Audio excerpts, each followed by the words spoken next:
putting it all together. We've talked about melody, we've talked about chords, now we want to talk about the combination of those two things.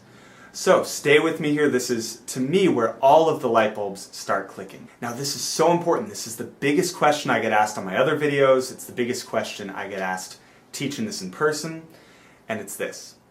Corey, how do I know whether a melody is do, re, mi, or whether it's a 1 chord or a 4 chord? Well, the answer is this. We have to start practicing this stuff. We want to take the time to analyze different songs and get more comfortable with this new language. And in order to do that, we have to start with songs that we already know. Alright, so whether you learn songs off YouTube or sheet music, or maybe you take piano lessons and you have a piano teacher, you want to take a song you already know. You know where the notes are, you know where the chords are. Then we use our music theory to analyze what's going on. You know, we figure out what's the chord progression, what scale is this in. We pick apart the song and figure out what's going on behind the scenes. Every time you do that, you're going to get more and more comfortable with this stuff to the point where it's automatic. So let's say we're talking about Beauty and the Beast again, and it doesn't matter if you learn this off YouTube or sheet music, but either way, let's say we already know it and it sounds like this. What we'd want to do then is go in and analyze what's happening. So starting with the melody, C, D, E, F, G, G, F, E, D, C. If that's my melody, and I'm doing this within the C scale, right, I'm starting and ending on C, then C is do. Do is the first note of the C scale. Now if I go up to the next note of the scale, that's going to be re.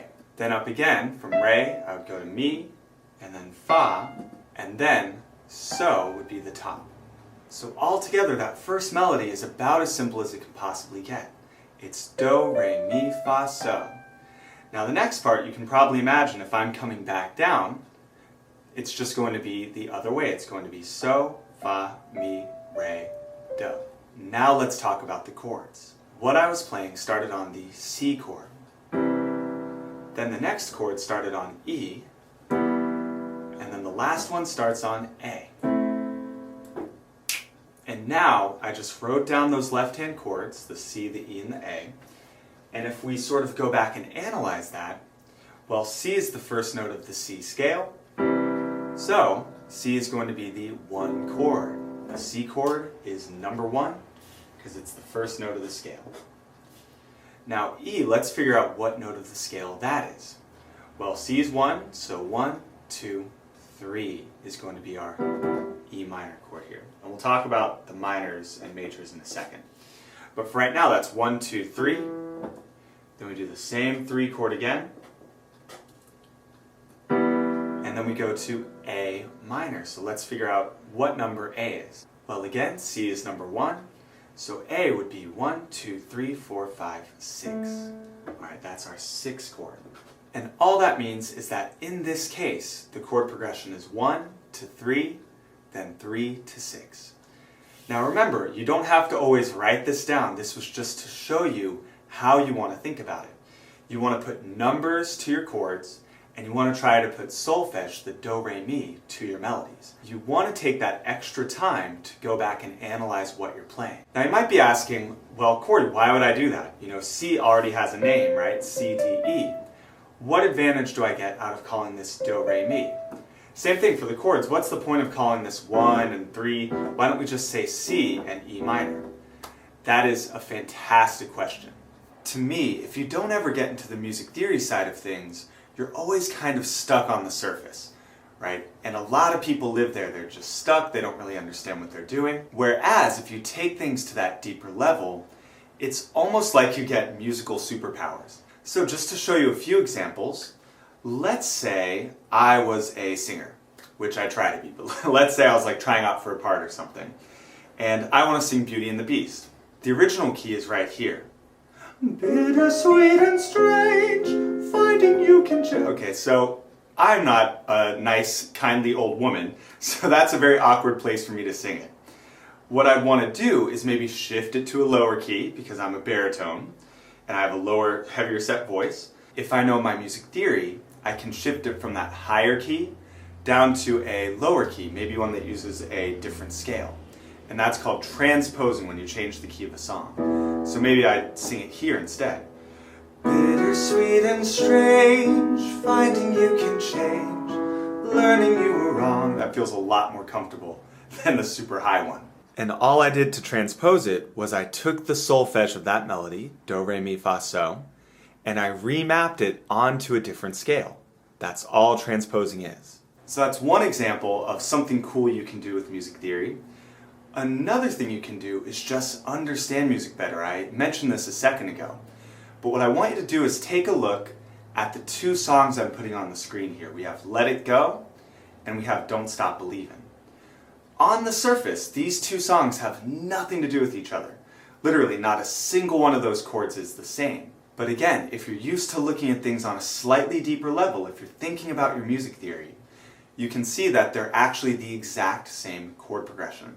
It's 1, 5, 6, 4 in both cases. The only difference is Let It Go is in the key of A flat, and Don't Stop Believin' is in the key of E. So what does this mean? Well, we could do a mashup of the two songs. That would actually be kind of cool to hear. Or, even without talking about something cool and gimmicky like a mashup, you'll just have a better understanding of what songs share the same DNA. You're increasing your understanding of music and how it works and what your favorite songs do. You're seeing the commonalities between certain songs that maybe share a melody or share a chord progression. Whereas if you just kept things on the surface level, if you never wanted to dive into this stuff, you wouldn't get any of those benefits. But you know what? I'm still not done. I want to give you one more example of a way that music theory can help you, something cool you can do with it, and that is playing by ear. So believe it or not, learning this stuff can help you play songs just by listening to them. No YouTube videos, no sheet music, just totally by hearing it. So again, a lot of people think, well, that must be really hard. And the truth is, yeah, it's not the easiest thing ever, but it's also much simpler than a lot of people realize. All we have to do is train our ear to hear the underlying music theory, the underlying language of music. So here's what I mean by that. If we go back to the diatonic chords, that one chord has a certain sound to it. The two chord has its own certain sound to it. Each chord has this distinct flavor to it that a lot of people actually can innately hear.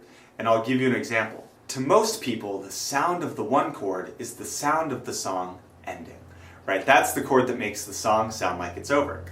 For instance, if I play Happy Birthday, I ended on the one chord. Now listen, if I end on something different, listen to how this sounds. Okay, now that is a correct chord in the key of C. It's not like I hit an egregiously wrong note. But it wasn't the one chord, so it sort of freaked your ear out to not hear the one chord there. And if I do that in a different key, it's still going to sound the same way. Let's use like an A flat scale. Alright, check this out. Guess what? The one chord still sounded like the song was over. So I guarantee you, your ear wasn't thinking, yes, in the first example, that was the tonic, which is C major, and in the second example, that was A flat. No, you don't have to worry about that. Again, no matter what scale I'm using, the sound of that one chord, whether I'm in a C scale, a G scale, or a D scale, the sound of that one chord is going to stay the same. Because your ear already could tell, okay, that's just the sound of a song being over. And now you know that that's the one chord. So, that's just the tip of the iceberg. Obviously, we could do a whole lot more on ear training specifically. And if you're interested in learning more about that, I do have a full ear training course where I walk you through my methods step by step. This is what I personally do to play songs by ear, and it's what I teach my students to get them doing it as well. But for the time being, that's just one more example of how music theory can help you. And this was by no means a comprehensive list of all the ways it can help you. But we just looked at a few. We looked at transposing, we looked at chord progressions, we looked at ear training. Without it, all of those things are going to seem downright impossible. But with it on your side, when you study this stuff, you give yourself the tools to be able to do basically anything you want to do. And just to recap here, we talked about how to analyze a song that you already know.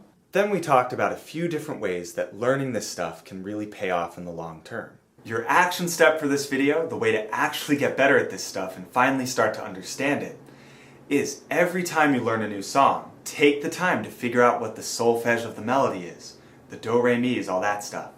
Take the time to figure out the chord progressions for the different chords. It's going to make it so much easier for you long term because you're really going to understand how your favorite songs are made. The more different songs you do this with, the more comfortable you're going to get, and the more this language is going to become second nature. But just like any language, it's a little bit tough at first. You have to pay your dues, you have to start slow. The last step is the hardest one, which is just getting out there and doing it. Whew, all right, let's take a deep breath. We've covered a lot of stuff so far, and we still have a few more things to talk about. But this is a great stopping point to recap what we've learned so far. All right, we learned that a song is just melody plus chords. We've learned that melodies come from our scales, right?